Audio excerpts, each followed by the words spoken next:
नमस्कार दोस्तों, स्वागत है आप सभी का आपके अपने YouTube channel GK search engine पर। तो दोस्तों, आज जो एक एग्ज़ाम आयोजित किया गया है आरएसएसबी यानी राजस्थान कर्मचारी चयन बोर्ड का जमादार भर्ती परीक्षा 2025, इसमें करंट अफेयर्स के कौन कौन से क्वेश्चन पूछे गए थे तो पूरा विश्लेषण हम करने वाले हैं। पीडीएफ फाइल आप वीडियो के डिस्क्रिप्शन बॉक्स से डाउनलोड कर सकते हैं। तो 27 दिसंबर को जमादार भर्ती परीक्षा का आयोजन है वो किया गया है। उसमें राजस्थान करंट अफेयर्स के जो और इंडिया करंट अफेयर्स के प्रश्नों का विश्लेषण है वो करने वाले हैं। तो पहला जो क्वेश्चन पूछा गया था, आज की दिनांक में राजस्थान विभाजित है। इसमें संभाग और जिलों की संख्या पूछी गई है। बहुत ही सिंपल और साधारण क्वेश्चन है। आप सभी को पता है कि राजस्थान में वर्तमान में 7 संभाग है और 41 जिले हैं। तो इसमें ए ऑप्शन यहाँ पर बिल्कुल सही हो जाएगा। जी हाँ, 7 संभाग और 41 जिले हैं। पहले राजस्थान में संभागों की संख्या 10 कर दी गई थी और ज़िले भी 50 के आसपास किए गए थे, लेकिन अब फिर बाद में 50 ज़िलों को घटाकर 9 ज़िले कम करते हुए 41 ज़िले हैं वो कर दिए गए हैं। तो वर्तमान में 7 संभाग है और 41 ज़िले हैं, ये आपको ध्यान में रखना है। नेक्स्ट जो क्वेश्चन पूछा गया था, निम्नलिखित में से योजनाओं को उनके प्रारंभ होने के वर्ष के क्रम के अनुसार काल क्रमानुसार व्यवस्थित करना है। तो इस प्रकार के क्वेश्चन आपको आने वाले जो रीट के एग्ज़ाम में ज़रूर देखने को मिल जाएंगे। राजस्थान कर्मचारी चयन बोर्ड ने नवाचार किया है। आरपीएससी को देखते हुए क्वेश्चन का लेवल थोड़ा बढ़ाया गया है। बहुत सारे क्वेश्चन को मिला के एक क्वेश्चन बनाया गया है और जो राजस्थान करंट अफेयर्स इसमें पूछा गया है वो उतना ज़्यादा नवीनतम नहीं पूछा गया है। योजना से रिलेटेड पूछा गया है और योजना कब शुरू हुई उसके बारे में क्या कथन है, और पदाधिकारी के बारे में भी पूछा गया है। इसके अलावा बहुत सारे जो क्वेश्चन है वो इतने ज़्यादा नवीनतम नहीं पूछे गए, लेकिन आपको बेसिक जानकारी होना आवश्यक है। तो इसमें बहुत सारी डिफ़िकल्ट ये क्वेश्चन मान सकते हैं क्योंकि काफ़ी सारी योजनाओं को इसमें दिया गया है। अगर आपको एक ही योजना के बारे में इस क्वेश्चन में आपको पता है तो आप इसे आसानी से कर सकते हैं। तो पहला जो दिया गया है कि राजीव आवास योजना, तो राजीव आवास योजना साल 2011 में शुरू की गई थी। 2011 में राजीव आवास योजना की शुरुआत हुई थी। इंदिरा आवास योजना, तो आपको ध्यान रखना इंदिरा आवास योजना 1985 में शुरू हुई थी। फिर है कि मुख्यमंत्री जन आवास योजना, तो मुख्यमंत्री जन आवास योजना 2015 में शुरू हुई थी। मुख्यमंत्री जन आवास योजना। राजस्थान राज्य खनिज विकास निगम, तो राजस्थान राज्य खनिज विकास निगम की स्थापना 1979 में हुई थी। काल क्रमानुसार की अगर अब देखा जाए तो सबसे पहले डी आएगा, यानी सबसे पहले 1979 को हम लेते हैं तो सबसे पहले डी आएगा। डी के बाद में थोड़ा और आगे चलते हैं तो इंदिरा आवास योजना, यानी फिर आएगा सी। डी के बाद में सी आएगा।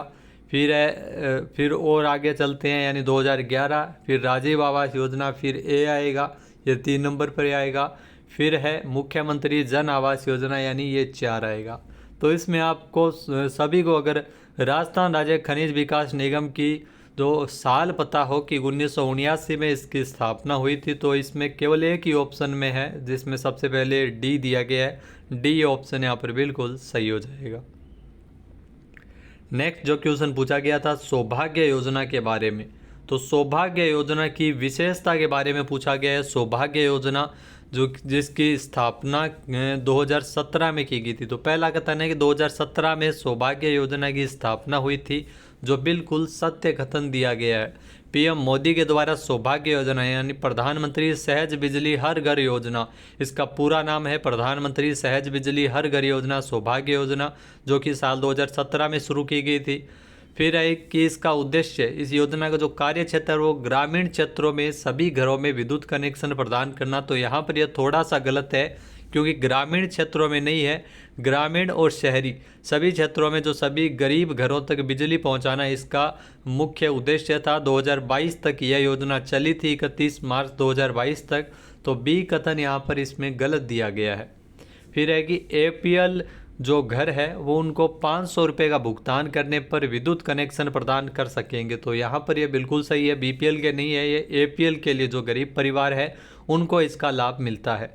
तो गरीब परिवारों को मुफ्त कनेक्शन और अन्य परिवारों को 500 रुपये के मामूली शुल्क पर इसमें कनेक्शन है वो उपलब्ध करवाए जाते हैं। तो उन बाकी गरीब परिवारों को मुफ्त कनेक्शन दिए जाते हैं। जो कि APL घर है वो 500 रुपये का भुगतान कर विद्युत कनेक्शन प्राप्त कर सकते हैं। तो यहाँ पर C कथन है वो बिल्कुल सत्य कथन दिया गया है।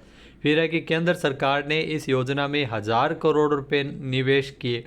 तो यहाँ पर ये गलत है, 1000 करोड़ रुपए है वो, इसमें जो केंद्र सरकार के द्वारा इसमें 1000 करोड़ रुपए इस योजना के तहत निवेश किए गए हैं। तो दोस्तों इसके बारे में अभी तक मुझे पूरी डिटेल नहीं मिली है। ये 2017 में योजना शुरू हुई, ये हम सत्य कथन मान सकते हैं। इसमें 2 नहीं दिए गए, केवल ग्रामीण दिया गया है, तो इसको गलत मान सकते हैं। APL वाला भी सही है, यानी A और C हर हालत में आएंगे।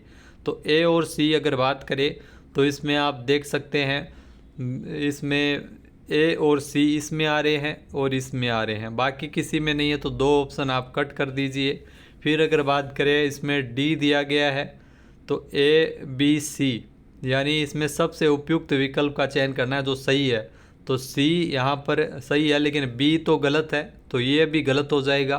फिर बचा केवल ऑप्शन C। तो यहाँ पर हम C को सही कथन मान सकते हैं कि A C और D इसमें सत्य कथन दिया गया, तो इसको सही मान सकते हैं। तो B यहाँ पर चूँकि गलत दिया गया, तो B किसी भी हालत में नहीं होगा।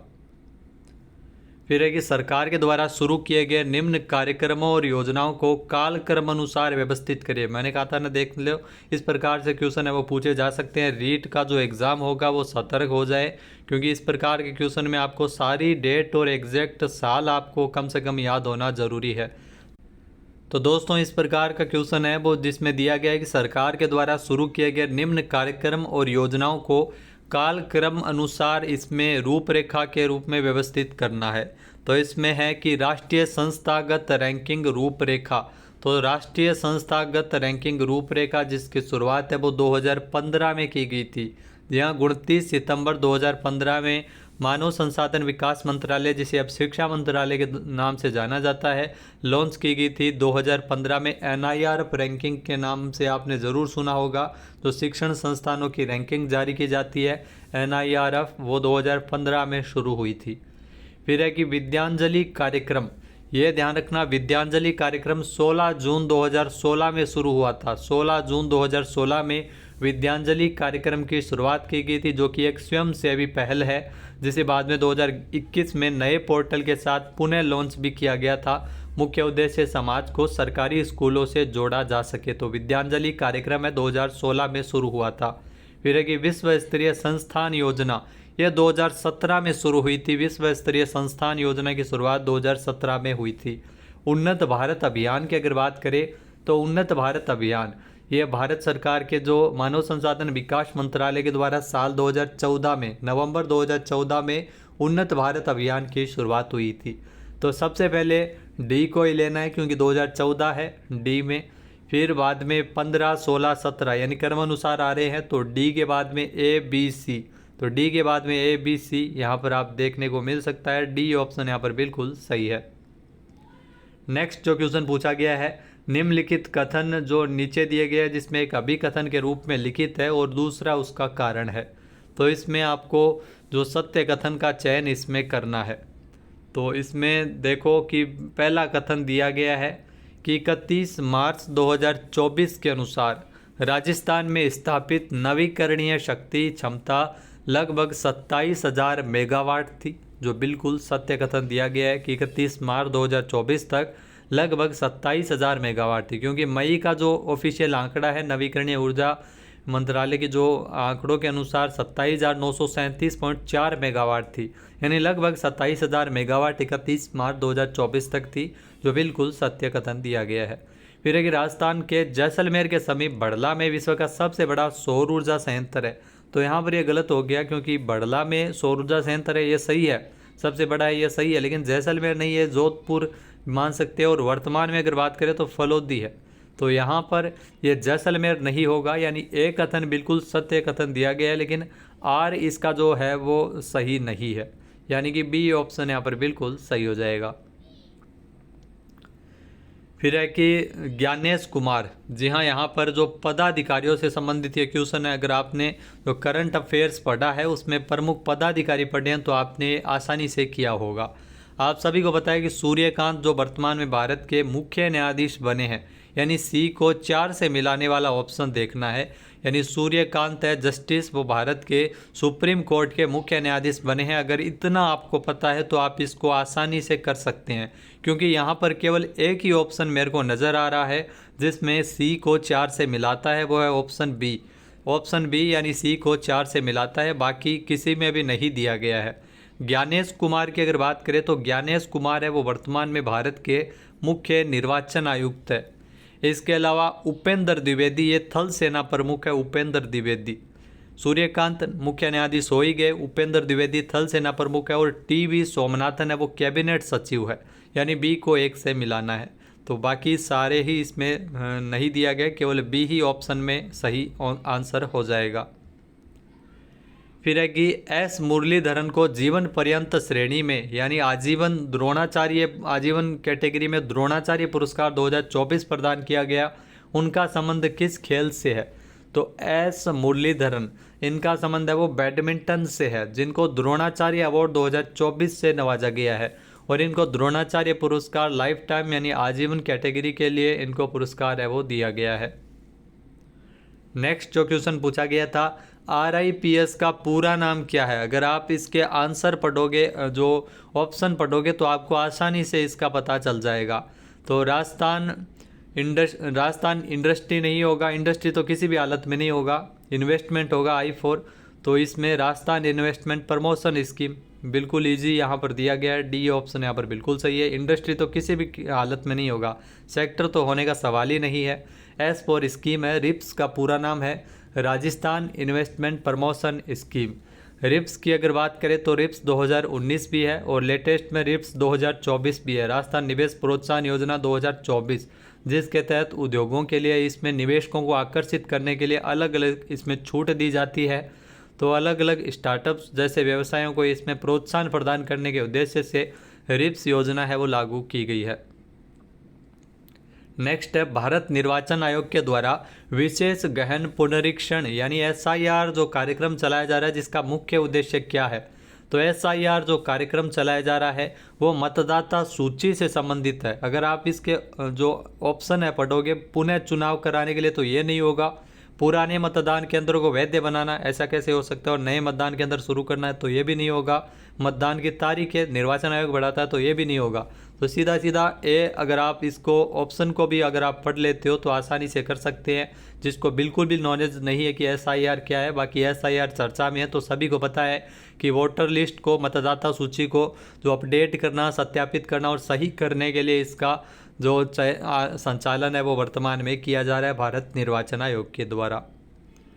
नेक्स्ट जो क्वेश्चन पूछा गया था, अटल पेंशन योजना किस वर्ष शुरू हुई थी? तो अटल पेंशन योजना, जी हाँ, अटल पेंशन योजना की शुरुआत 2015 में की गई थी। ए ऑप्शन यहाँ पर बिल्कुल सही है। 2015 में अटल पेंशन योजना भारत सरकार ने लागू की थी 9 मई 2015 को, जिसमें असंगठित क्षेत्र के श्रमिकों को 60 साल की उम्र के बाद 1000 से 5000 रुपये तक की मासिक रूप से पेंशन है वो इसमें दी जाती है। तो अटल पेंशन योजना 2015 में इसमें शुरू की गई थी। तो दोस्तों ये थे राजस्थान करंट अफेयर्स और इंडिया करंट अफेयर्स के वो क्वेश्चन जो आज जमादार के एग्ज़ाम में पूछे गए थे। उम्मीद है आपको वीडियो पसंद आया होगा। और नेक्स्ट जो एग्ज़ाम होगा जैसे रीट का, उनमें भी सेम यही प्रकार का पैटर्न है वो आपको देखने को मिल जाएगा। तो क्वेश्चन को थोड़ा डीपली आप आसानी से पढ़ सकते हैं। और स्कीम है और जो कार्यक्रम है उनके बारे में आपको कम से कम साल तो आपको याद रखना ज़रूरी है, क्योंकि मिलाने वाले क्वेश्चन निश्चित तौर पे पूछे जाएंगे।